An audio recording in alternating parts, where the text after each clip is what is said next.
Alhamdulillahi rabbil alamin. Ọpẹ́ dúdú fún Ọlọ́run ọba gbogbo ayé ẹ̀dá èèyàn, ẹ̀dá ẹranko, ẹ̀dá atẹ́gùn, ẹ̀dá omi, ẹ̀dá irúgbìn, ẹ̀dá ohun tí mí, ẹ̀dá ohun tí kì í mí. Ọpẹ́ dúdú fún Ọlọ́run ọba náà. Yuqallibul layla wan nahar, ọba tí máa ń yí ọ̀sán pọ̀ mọ́ òru, tí sì ń yí òru pọ̀ mọ́ ọ̀sán. Biyadihil amr, ọwọ́ Ọlọ́run ọba ní gbogbo àṣẹ ń bẹ. Wa huwa ala kulli shay'in qadir, òun ló lágbára lórí gbogbo nǹkan. Ashhadu an la ilaha illallah wahdahu la sharika lah, ajẹ́rìí pé Ọlọ́run ọba bá aṣọ ní kò nórogún kò nọ́bà kan. Wa ashhadu anna sayyidana wa nabiyyana Muhammadan abduhu wa rasuluhu, bákan náà ajẹ́rìí pé òjíṣẹ́ ńlá Muhammad ẹrú Ọlọ́run ọba ní ṣe òjíṣẹ́ rẹ̀ ni. Lẹ́yìn wá gbà náà a mú àǹfààní wá fúnra wa lẹ́ni nípa àwọn súrà mẹ́ta kan nínú àwọn súrà tó kéré nínú Al-Qur'an. Mẹ́ta mẹ́ ta fi dojú ọ̀rọ̀ kọ aṣáájú ẹ̀dá Ànábì wa Muhammad. Èyí tá jẹ àǹfààní ẹ̀ lẹ́ni láàrin ara wa náà ni Suratu Duha.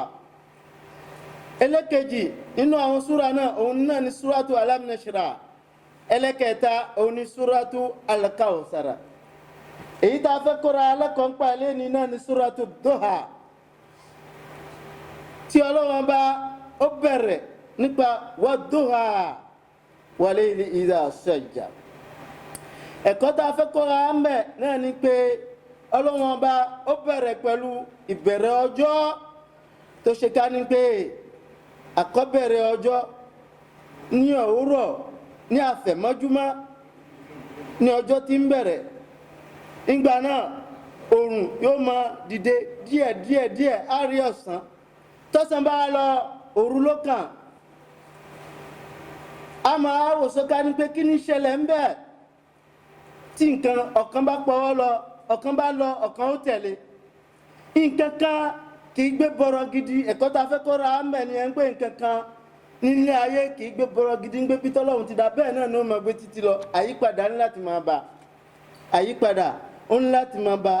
Ìṣẹ̀lẹ̀ kan ló wá wáyé tó ṣe ká ní pé ó ní Ànábì wa Muhammad lára. Kí ni ìṣẹ̀lẹ̀ náà? Inna yanqati anil wahyi fuj'a. Ìgbà t'Ọlọ́run bá gbé dìde tí ń ránṣẹ́, ìgbà tí ó di àárín méjì kan mẹ́, iṣẹ́ ọ̀tún adé bá Ànábì wa Muhammad sallallahu alaihi wasallam. Iṣẹ́ náà ó dédé dúró bẹ́ẹ̀ lójijì tí ò sí ń pé kí ló dé, ìṣẹ̀lẹ̀ kan ló dé ní nǹkan kan l'Ànábì ṣe ni, kí ló fa sábàbí tí iṣẹ́ náà fi dúró lójijì bẹ́ẹ̀. Ó jẹ́ nǹkan kan ó ní Ànábì wa Muhammad lára. Ẹ̀kọ́ la fẹ́ fi kọ́ wa, ẹ fẹ́ fi kọ́ ayé sọ ká ní pé tí a bá ń bẹ nílé ayé, tí nǹkan bá ń lọ àyípadà yóò ní láti máa dé bá kíní ọ̀hún. Ìgbà tí iṣẹ́ dé, iṣẹ́ wa ń bá aṣáájú ẹ̀dá Ànábì wa Muhammad lójijì, iṣẹ́ náà dúró ó ní Ànábì wa Muhammad lára. Èyí tó jẹ́ ìnira fún Ànábì wa Muhammad jùlọ níbẹ̀ náà ni pé àwọn ọ̀tá ẹ̀sìn, àwọn ọ̀tá Ọlọ́run, àwọn ọ̀tá Islam, wọ́n ti bẹ̀rẹ̀ sí sọ̀sọ̀kísọ, wọ́n ti bẹ̀rẹ̀ sí fi ara wọn gbáyẹ̀yẹ́ yàtọ̀ sí Ànábì wa Muhammad. Wọ́n sọ ká ní pé wada'ahu shaytanahu wa qala'ahu. Ẹni àlìjẹ̀nú àṣetánì tí máa ń gbé iṣẹ́ wá bá Ànábì wa Muhammad lẹ́nu Ọlọ́run kì í ṣàwá o. Àṣetánì àlìjẹ̀nú tí máa ń gbé iṣẹ́ wá bá Ànábì wa Muhammad ó ti kóòdù rẹ̀, ó ti fi sílẹ̀. Ọlọ́run bá fún wọn lésì ọ̀rọ̀ sọ ká ní pé ma wada'aka rabbuka wa ma qala. Ọlọ́run ọba tó ṣẹ̀dá rẹ̀ Ànábì wa Muhammad kò fi ẹ́lẹ̀, bẹ́ẹ̀ ni kò sì kórìíra rẹ̀. Nígbà náà ẹ̀kọ́ ta fẹ́ kọ́ra wa ń bí àwa tá jẹ́ mùsùlùmí òdodo náà ni pé ta bá fojú inú wo dáadáa, a rí sọ̀ká ní pé gbogbo nǹkan lé ayé ń bí kì í gbé odidi bọ̀rọ̀ gidi lọ títí lọ. Àyípadà ńláti dé máa bá nǹkan ti tọ̀hún. Balilahu shu'unu bainaha yataqallab. Ìṣẹ̀lẹ̀ ńlá ti máa wáyé. Nǹkan bá bẹ̀rẹ̀ ní òwúrọ̀ kùtù kó tó di ọwọ́ ọ̀sán, àyípadà lè dé bá. Lápèjúwe ọmọ tá a bí ní kékeré tó bá ń dàgbà bọ̀ díẹ̀ yóò máa rá, yóò máa dìde, yóò mọ fìdí jálẹ̀ yóò mọ dìde títí yóò àdìgẹ́ndé yóò mọ dárìn fún ẹ̀ kò tí ń lè mọ fìdí jálẹ̀ mọ́ nǹkan wọn máa lọ déédéé bẹ́ẹ̀ ni àwa pàápàá tá a bá fojú inú wo nípa àlọ́ àbọ̀ wa à ń ṣe bùkátà kan à ń ṣòwò ní à ń darí nǹkan kan ní nígbà míì a rí i pé ń lọ déédéé ń ṣe é ṣe tó bá dìgbà kan kí náà òun kò ní máa ṣe é ṣe bí tó ti ń ṣe é ṣe tẹ́lẹ̀ mọ́ kò ní máa lọ déédéé mọ́ à ń tà à ń rà bùkátà ń bíyá tó bá dìgbà kan kò tún ní máa lọ déédéé mọ́ gbogbo ẹ̀ yóò fà sẹ́yìn a ní àsìkò yìí lé o àsìkò yìí ò dá o bákan ni a mọ̀ sọ bẹ́ẹ̀ ni ayé kò tọ́ lọ bí ọ̀pá àbọn ìgbà kì í lọ bí òréré ayé kò tọ́ lọ bí ọ̀pá àbọn àyípadà ńlá ti máa ń dé bá ìgbà àyípadà ńlá ti máa ń dé bá gbogbo nǹkan àwa pàápàá tá a bá fojú inú wò ẹni wa bẹ́ẹ̀ kọ́ lànà ti wà bí tá ti wà lẹ́ni bẹ́ẹ̀ kọ́ la wà lánàá bó bá tún dọ̀rọ̀ àyípadà yóò tún wá dé bá wa bẹ́ẹ̀ ni gbogbo nǹkan lé ayé pátápátá lérí gbogbo nǹkan tọ́lọ́run dá èyí tí mí àti èyí tí ò mí ní ẹ̀dá èèyàn àti tàlìjẹ̀nú àti tẹranko àyípadà yóò mọ̀ dé bá wa àtàwọn irúgbìn àyípadà yóò mọ̀ dé bá wa a máa kó lérí ìṣesí kan bọ́ sí eré ìṣesí kan nínú àsìkí nínú ìdàgbàsókè nínú ọ̀rọ̀ sísọ nínú ìmọ̀ọ́nì pàápàá ẹ̀kọ́ náà kó wa ń bẹ̀ nàfà kan fi sọ pé ráìtù dára mọ́kútà lè fa ìyẹ̀dọ́r òun rí ayé ń pè sọ́ká ní pé ayé náà kò máa lọ gẹ́rẹ́gẹ́ bẹ́ẹ̀ ayé ò máa lọ gẹ́rẹ́gẹ́ bẹ́ẹ̀ ń pé bí tó ti wà náà ló wà irọ́ ìgbà mi òjò rọ̀ ìgbà mi òru òmù ìgbà mi atẹ́gùn fẹ́ ìgbà mi ọ̀dá ọ̀dá ìgbà mi ọyẹ́ òmù fala huzunun yadumu wala surur ìgbà mi àmọ́ bẹ́ẹ̀nù dùnú inú wa ó mọ̀ dùn ìgbà tí bùkátà ń bíá inú wa ó mọ̀ dùn ìṣe ní inú wa ó mọ̀ dùn inú wa ó mọ̀ dùn ìgbà mi ìbànújẹ́ òde àmọ́ bànújẹ́ ọlá ń pè bùkátà bíá ọlá ń pè nǹkan tá à ń fẹ́ kò tẹ̀ wá lọ́wọ́ àmọ́ bànújẹ́ bẹ́ẹ̀ nílé ayé rí yóò dùn yóò kan yóò korò yóò kan yóò dùn yóò korò bẹ́ẹ̀ nílé ayé rí yóò dúdú yóò pípa yóò lòkè yóò lọlẹ̀ bí tí Ọlọ́run bá ti ṣe alẹ́ yé nìyẹn kí là ń fẹ́ fún àwa mùmínì òdodo àwa mùsùlùmí tá a gbọ́ Ọlọ́run bá gbọ́ falimatulubu minal abdi an yakuna ala indata ala zali ohun tó ń fẹ́ fún wa ní pé gbogbo gbàkígbà tá a bá ń bẹ nílé ayé tí nǹkan bá ń dùn tó bá ń ṣe fún wa ká wà lérí fún wa pé ọjọ́ kan ń bọ̀ ó lè mọ́ dùn mọ́ ó lè bẹ̀rẹ̀ sí kan kí láwa ṣe ń gbà náà ká má gbàgbé ìmọ̀nì wa kó dúró déédéé kí ìmọ̀nì wa ti mọ̀ sọ́ká ní pé tó bá ń dùn yóò wá kan tó bá sì tún kan ó tún lè wá dùn kọ́lọ́run bá mọ̀jẹ̀ ó kan fún wa gbogbo ìgbàkígbà tó bá sì tún á yí náà ni ìmọ̀nì wa Ọlọ́run bá mọ̀jẹ̀ ó bàjẹ́ ọlá bíbí ànábì wa Muhammad ọlá àwọn ẹni Ọlọ́run ẹ̀kọ́ ta fẹ́ kọ́ra wa ń bẹ̀ ni pé gbogbo ìgbàkígbà tá bá wà ìdẹ̀kùn yóò mọ bẹ ìṣòro yóò mọ bẹ tí ìṣòro bá dé kọ́lọ́run bá kó kún wa ní ìmọ̀nì tá fi dúró gírígírí tá à ní yẹ̀bìrì sọ́ká ní pé ìmọ̀nì tiwa mùsùlùmí wa tá a jẹ́ tó bá ti ń da afẹ́ mọ́ sin Ọlọ́run ọba tó bá kù díẹ̀ káàtó àfẹ́ sin Ọlọ́run ọba mọ́ là kò rí bẹ́ẹ̀